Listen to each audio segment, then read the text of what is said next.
is the DeFi Decoded podcast by 9 Point Partners. The ideas and opinions expressed in this podcast should not be taken as investment advice. Always consult with your financial advisor before investing.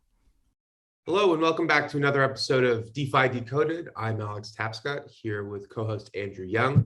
Andrew, one of the themes that we've talked about over the last, I would say 18 months is how consumer applications can help drive new users into Web3. And there's one vertical in particular that we've spent quite a bit of time on interviewing, creators, developers, and so forth. And that is around gaming. And gaming is, to me, sort of this perfect marriage of fun and play and ownership. The idea that this is an industry where people already spend hundreds of millions, if not billions of dollars on goods that they don't actually legally own or have custody over. And so it just seems like a natural fit for an asset class that can enrich gameplay and maybe create new kinds of experiences that weren't possible before. And we finally have the ultimate guest, in my view, to talk about this. And that's Aleksander Larsen. Aleksander is an experienced entrepreneur and is the COO and co-founder of Sky Mavis, maker of Axie Infinity, which was really the sort of first blockbuster application in Web3, or at least certainly after the DeFi summer of 2020. His responsibilities in Sky Mavis include finance, operations, legal, and business development. And he also serves on the board of directors in Sky Mavis and the Blockchain Game Alliance, and is an advisor to various startups. Prior to co-founding Sky Mavis, he worked in the Norwegian state and spent his free time playing games and building gaming communities. He has represented Norway in Warcraft 3 and Dota, and has been ranked as one of the top 200 players in Europe in Dota 2. So Aleksander, thanks for joining the show. Thanks, Alex, for the kind words. Happy to be here and talk a little bit about, I guess, gaming and DeFi. Yeah, well, that's the thing we want to start off with, which is you have a background, like so many Web3 entrepreneurs, that is atypical, right? Everyone comes at this from a different perspective. And it seems like you came in really from a gaming perspective. So do you view yourself as more of a gaming person or more of a crypto person? Definitely more gaming focused. I mean, so I was considering working in the gaming industry for a long time. I even worked in the gaming industry and in the game studio, but the gaming industry of old, I mean, this is 6-7 years ago, I still felt that it was very kind of a figured out industry. There wasn't that much in terms of growth potential. Kind of the free to play wave had already hit. So the biggest companies had already kind of been created. But there's a lot of people that want to work in the gaming industry. And when I then discovered crypto and blockchain, I had been doing a lot of research into it, learning about the benefits of, I guess, sovereign money. And then suddenly realized you can actually own your data in a new way. To me, that was just mind blowing. And then I wanted to make something in that space. That's kind of how simple it was.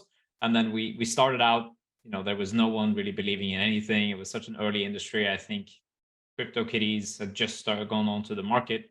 Maybe there were about 10,000 people then who liked NFTs at all. And then we started Axie, and then it kind of really was a long journey from there to where we ended up, but very, very exciting. But definitely did not believe that we would make this type of company what Sky Mavis is today. I mean, when there is opportunity, I think I prefer to lean into it and be aggressive as much as I can. So the thesis that gaming is an avenue to onboard new users is something that actually played out in the early days. And you mentioned CryptoKitties, and in retrospect, that was pretty modest in scale, but it was this thing that I remember in 2017, early 2018, that really captured people's imaginations and actually at the time kind of overwhelmed the Ethereum network, which I think is a reflection on sort of how early we were. And it does seem like it was an avenue to onboard new kinds of users that maybe weren't crypto native to begin with. Can you talk about your experience with Axie? What was that like? So kind of going back, it's 5 years now since we co-founded Sky Mavis, which is the parent company of Axie Infinity. Yeah. And 5 years ago, I met the other co-founders of Axie when we were playing CryptoKitties together. and we wanted to make a game that was basically better, because we felt like it wasn't really much of a game. And then we started building out Axie as a kind of game universe where you had these cute game characters. Then the idea was that they should be used in many different type of games. So we always saw NFTs as kind of this primitive that could be used for many type of experiences. Either we would make something, or even the community or third-party developers were able to make something and kind of contribute in that sense, because they were real stakeholders and owners of these NFTs. So it took a long time, a lot of failing, I would say. We shipped a couple of games. The community actually shipped a couple of games as well. Nothing really succeeded until we took a step back, and then we started developing an even better game. And then we separated some parts of the in-game economy, which we put on chain, which really coincided well with, I would say, the early onset of DeFi, which was actually Uniswap. And so that actually enabled people to create a liquidity pool between the first asset that we let people farm in the game, which was called a small love potion at the time. So our players were the ones that made that liquidity pool and basically allowed people to turn the time that they played inside the game, where they were farming what was before experience points. Now they farmed small love potions, and they were able to turn that into ether and then money from there, which was a pretty astounding thing to happen at the time. Having buyers and sellers, it happened automatically through an automated market maker. It was magical. And we really thought that this kind of sets the potential for how these industries can work together. Yeah, exactly. And it led to this essentially a craze. And I think probably the most explosive user growth of any blockchain app, let alone gaming app, that we've seen and have since seen, really. And particularly in sort of some developing countries like Philippines, you're seeing huge kind of almost like communities build up around the game. And one of the cool things as well was how you could essentially loan out your sort of Axies effectively to other people that didn't have the capital or the Axies to play. And then it created this whole economy. Yeah. I was just kind of curious, like, obviously crypto has since kind of cooled off, and Axie as well. And I mean, pretty much everything across the board has kind of cooled off. What was your biggest learning experience from kind of going viral, essentially, with this first app, and what would you have done differently, I guess? Oh wow. Yeah, there's a lot to unwrap here. I think nobody's ever really prepared to go viral. Kind of once it happens, it's pretty astounding, because what we saw in Axie, for example, was that I think at the end we had over 700,000 people in our Discord channel, and then people were asking other people to loan them Axies or start their scholarships or whatever else that might be, and it happened every second. Literally every second there was a person who was asking, and it started taking off so much that they even sent messages to my sister, to my family, if they could borrow Axies from them to play the game. And that is very it's astounding, because it happens so fast. And from a company perspective, we were trying our best to just keep the servers on, because as an entrepreneur, like, you always have to take there are trade-offs that have to be made all the time, because you can't build everything, because you have a limited amount of resources. So you have to prioritize draconian often. And sometimes when you hit true product market fit, it scales so fast that's really when you can see everything that you deprioritize kind of comes into light. So we had problems with keeping the servers up. We didn't have any support staff. We didn't, I think Axie Infinity generated over $1.3 billion in revenue. And at the time we were about 40 to 50 people in the company.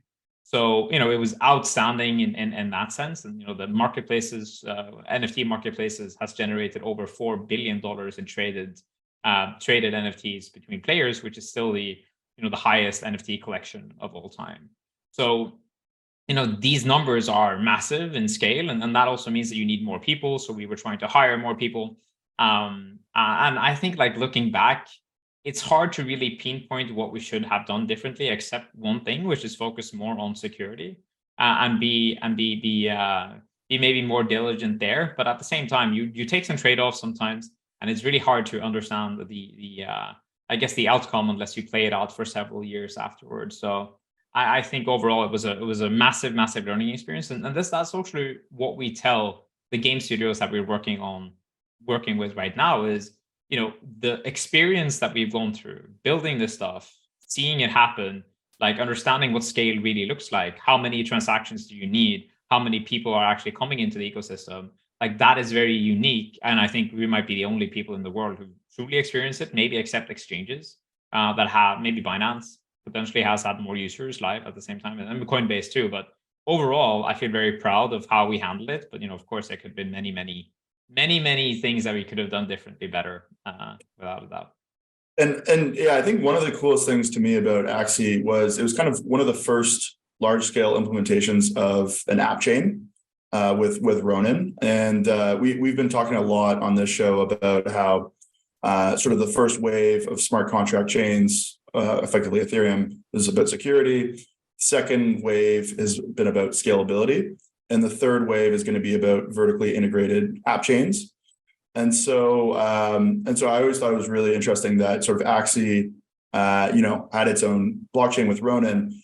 And I'm just kind of curious, like having launched Ronin, and obviously Ronin also launched its own token.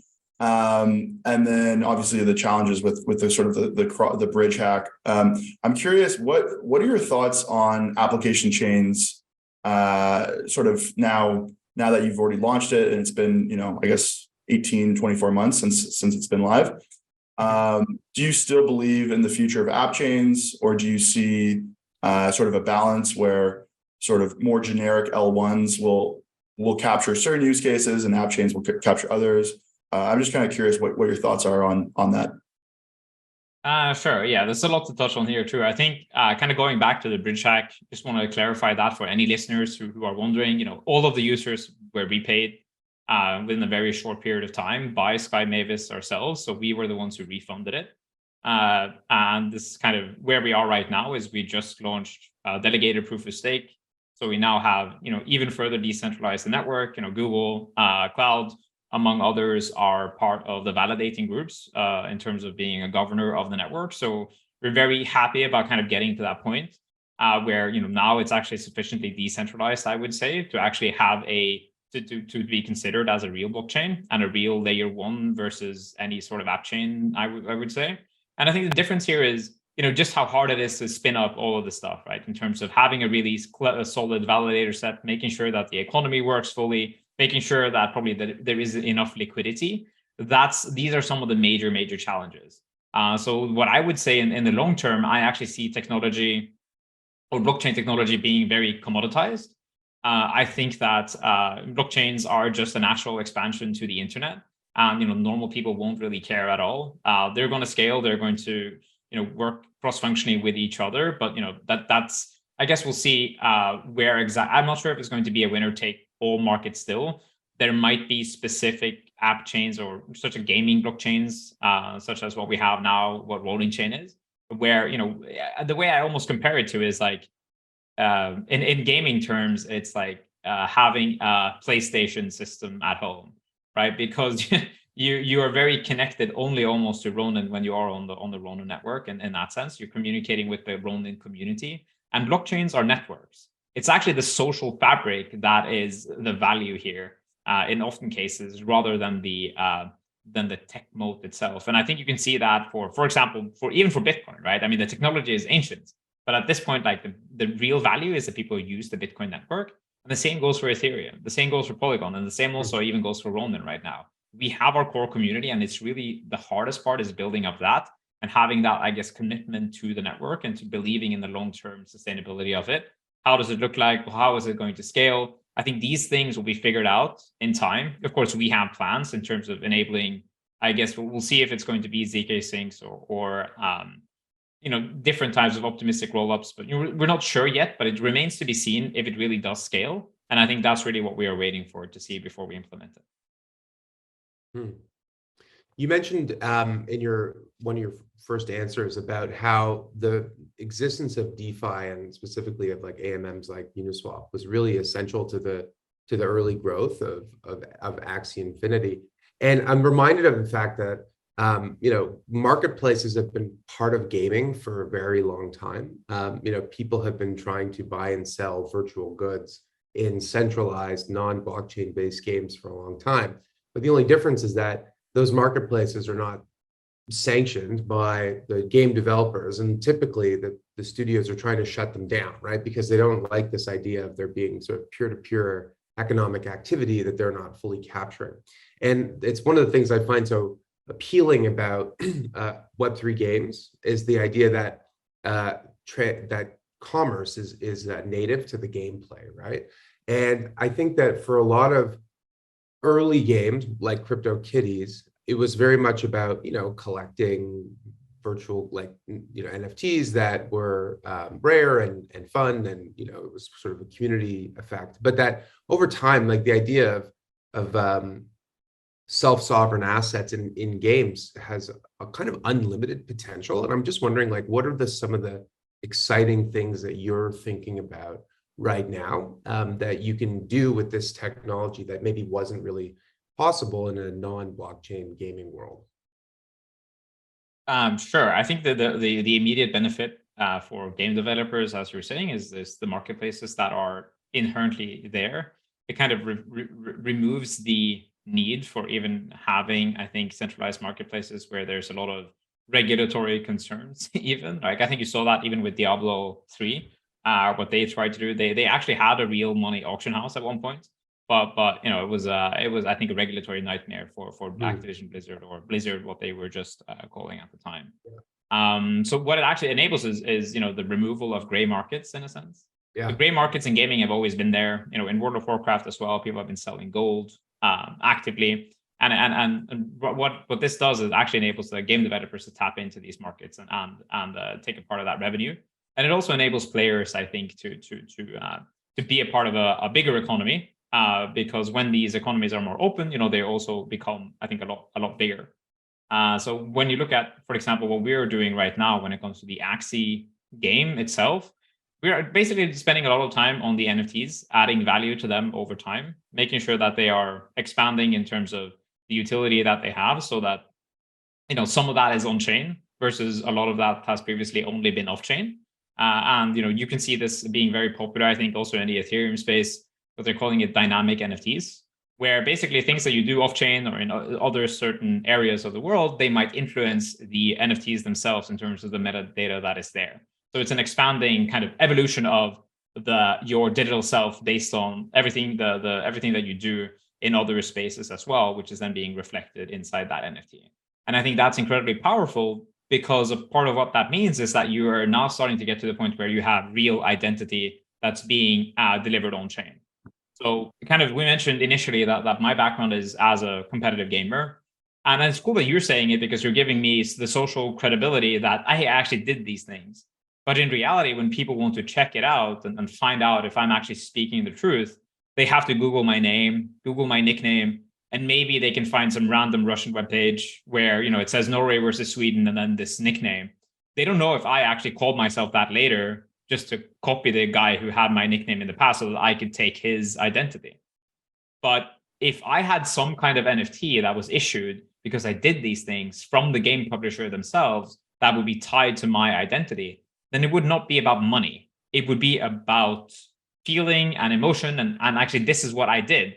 And that wouldn't have any monetary value necessarily for anyone else rather than myself, because it would say Alexander, or my nickname, which is Psychout, slayed this thing or did this thing inside the game 15 years ago.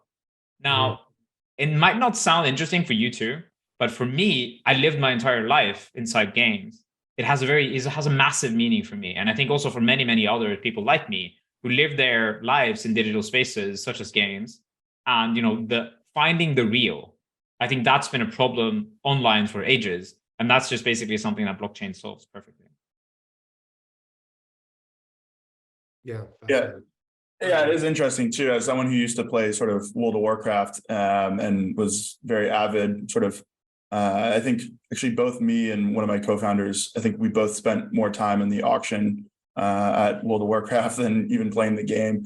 But it was interesting how and one of the biggest issues with like games like World of Warcraft, just for example, was obviously the fact that like people can mine gold and then sell it. There's sort of like a rampant, you're able to sort of, I guess sort of cheat the game by just simply buying it, and most people didn't really know sort of where, like what there's some sort of integrity issues. I guess I would kind of come at from my sort of more novice perspective. So I think it's really cool that you can actually just build those markets directly into the game and have them be transferable for real value versus having to do it sort of all through these like third party kind of, gray market marketplaces. I am curious though, like, what do you think the next, like one thing we've talked a little bit about is how in Decentraland, we have this really interesting integration of DeFi and metaverse. So for example, you can buy plots of land in Decentraland, and then obviously some people have now created the ability to get mortgages on your property as well. I'm curious, what do you think are like the really interesting novel DeFi applications that haven't been created yet, but will be sort of enabled with this like new world of blockchain gaming? Obviously, this is a hard question, but just curious if there's something you guys are working on in secret. I mean, I think there might be something, but I really don't want to talk too much about some of it yet before it is released. But of course, we're looking into being innovative where we can. And I think part of what makes Sky Mavis such a strong company is that we are very, business model focused in terms of innovation, right? I mean, why did we succeed with Axie? It's not because of the game quality itself. It's definitely because of the game quality and the business model innovation and the fact that we've combined all this with tech. I think that's also why, it works so well, because we have a tendency to kind of drag things in from various places. And when it comes to DeFi itself, like so on Ronin, we've also opened up now for it's a protocol called MetaLend, which is exactly what you were saying, right? So people can now take up loans with their Axie land. And then the funny thing is Axie land has a yield underneath. So you can stake Axie land and then you get some AXS tokens. And what's happening there is they're automatically repaying the loan with AXS tokens, which is pretty funny. And I could see, there's just a lot of, I think, things that are being enabled when you're building on top of blockchain infrastructure. And I think more generally speaking, as a kind of executive at Sky Mavis, I can say that our target here is to get as many people as possible to start their crypto journey with the Ronin wallet and with our ecosystem. Because what we believe in is that as they have this first step, this first wallet somewhere, it's easier for them to take that and use it in real life as well. So what we saw, for example, with Axie in 2021 is that people were playing the game, they were farming these small love potions, and they were selling them for money inside their Ronin wallet. And there were people on the street that were actually accepting small love potion in their own Ronin wallet for chicken. And when that happens, you can turn your time into chicken just through a wallet and through a mobile phone. That's incredible. That's a job that's being created in a sense. And I think that's just a precursor to what's going to happen in the future when it comes to some of these ecosystems.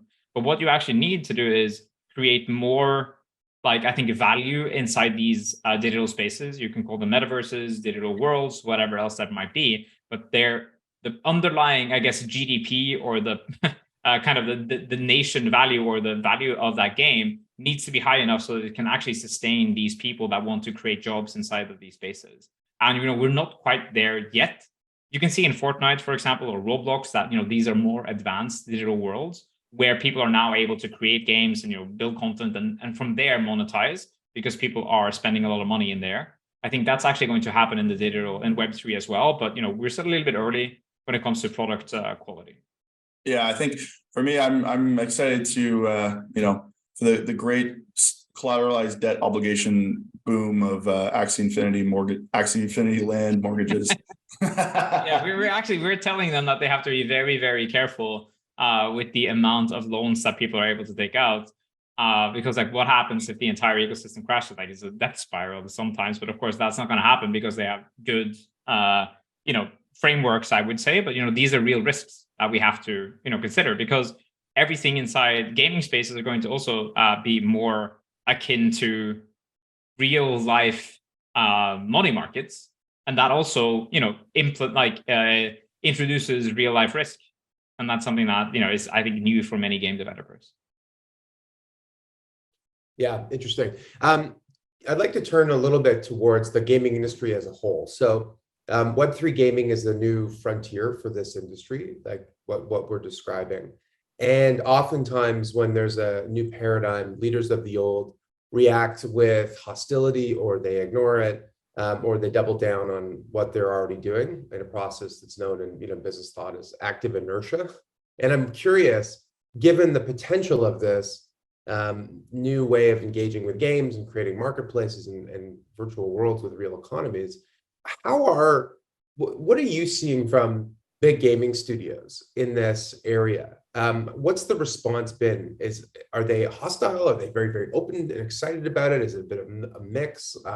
I think you probably have a window into that world that's much clearer and better than most people. We'd love to just understand that a bit better. Yeah, sure. So there is a mix. I can say. I think generally speaking, the Asian bigger game publishers are more excited about it. Mm-hmm. So I was just in Japan. I was talking to Square Enix, Sega, Konami, like basically all the big guys, Mixi, all the big publishers there who are known for building very high quality games. Yeah. They're very excited. Even Nexon, I think out of Korea, they're building MapleStory now on blockchain, which is exciting. So there's a lot of excitement in the space, but there's also been a lot of tourists which have announced something and now suddenly are leaving when the market is down. But I can say that I'm pretty bullish on working potentially with some of these bigger game publishers from a Sky Mavis perspective, because what we are doing there is we're basically giving them advice on what we think is the right approach to building communities and building these ecosystems and building economies. Because historically, the Web2 bigger game studios, they have a very different way of looking at building games. So the traditional way of making a game is, okay, you are acquiring users, and then you are basically you're trying to extract as much money out of these users before they churn out of the ecosystem. That's you've been winning. In a Web3 type of game, maybe the end goal is the same, but you do it in a very different way. So you acquire the users and you build a community, right? So you try to make them seen and stakeholders in a different type of way, where they have a bigger, I think, success, or a bigger skin in the game, more skin in the game than they would have in Web2 games, which then again also increases their emotional connection to what it is that you're creating, and then it actually increases the engagement and retention in the product, which then again is very, very interesting because you can build much more solid IP. And I think we're just seeing the beginning of basically these IP plays, like not only for Axie, but there's a Artifact, for example, that's been massively successful with they were acquired by Nike, which is a massive success, I think, for the NFT space. There's all of these other NFT artists as well. So very excited to seeing like big IPs coming out of the Web3 space, which is then again going to even Yuga Labs, of course, with Bored Apes, right? It's massive, and it's going to just become even bigger because the economies are bigger, and people usually go where there is money. I'm glad that you brought up Yuga Labs, because I think it was the COO of Activision Blizzard, Daniel Allegre. I don't know if I'm pronouncing that right, but he, I think, surprised some people by leaving that position and joining to run Yuga Labs and launch their whole gaming ecosystem. And I think that's evidence in and of itself that perhaps the Web3 gaming space is ready for prime time, that maybe there's this combination of this perfect storm of sorts, where the Web3 gaming studios and business and projects that have been around for a while have learned through experience and are now like on the brink of a new wave of titles and new kinds of games.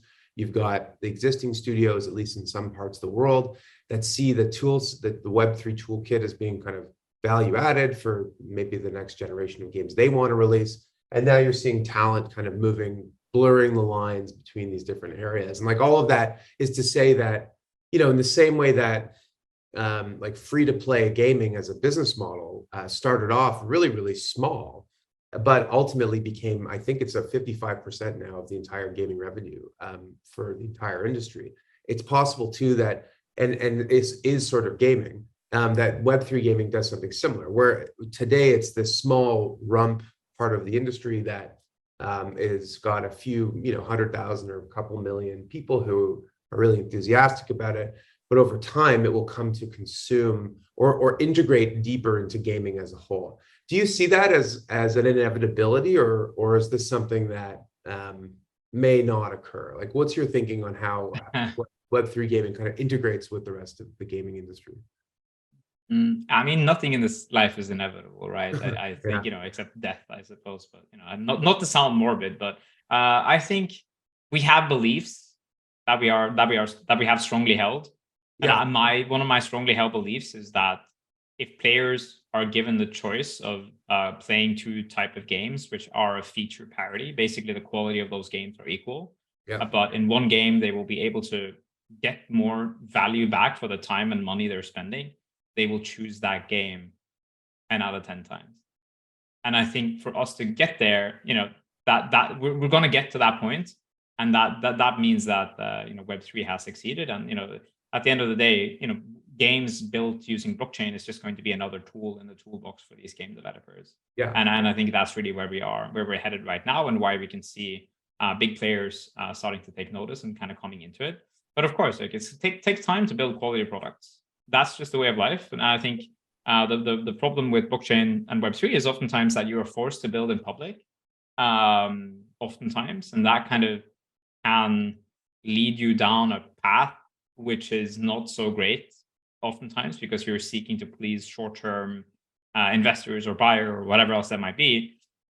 That's not great, but because in a game ecosystem, you basically what you're trying to do is create a new world. You're trying to create a new ecosystem, which is then sustainable in some kind of ways, and that's pretty difficult. And if you then also have to please all sorts of small-term, or short-term people, then it's incredibly difficult. I think the best games that's going to succeed in blockchain, they're going to be able to align the incentives of three different parties. The first one is the player, the second one is the developer, and the last one is the speculator. These three parties need to be aligned and pulling in the same direction. And if they do, then you're going to see many, many viral games, or when that happens. I think that's a great way to end it, Aleksander. Thank you so much for all your insights. I'm looking forward to this time when there was feature parity between those two different kinds of games, and we can actually put that, to the test. But I can't see why you're wrong on that one. I think that ultimately, if people are going to, own assets, they might as well really own them. And if they're going to earn some in-game, token, then it might as well have real value, and it might as well be fungible and self-sovereign. And I think that, the business model for gaming probably needs a rethink anyway, because even though, like, in a free-to-play model, the majority of revenue is coming from a small set of power users, the game itself is not valuable without everybody else who's actually playing it for free. So in a way, even the people who aren't paying are actually creating value for your community and for your ecosystem. And I think that we need to come up with new business models to properly align those incentives, as you said. So this has been an awesome conversation. Thank you so much for joining us. If people want to, learn more, follow you, where should they go? Yeah, you can find me on Twitter at Psychout86 or at Sky Mavis HQ or at Ronin_network. Like, that's the main places where we are putting news out. Okay, terrific. All right, that's it for this week's episode of DeFi Decoded. Thanks, everybody. We will see you next week. Until then, be well. The information contained herein does not constitute an offer or solicitation by anyone in the United States or in any other jurisdiction in which such an offer or solicitation is not authorized, or to any person to whom it is unlawful to make such an offer or solicitation. Prospective investors who are not residents in Canada should contact their financial advisor to determine whether securities of the funds may be lawfully sold in their jurisdiction.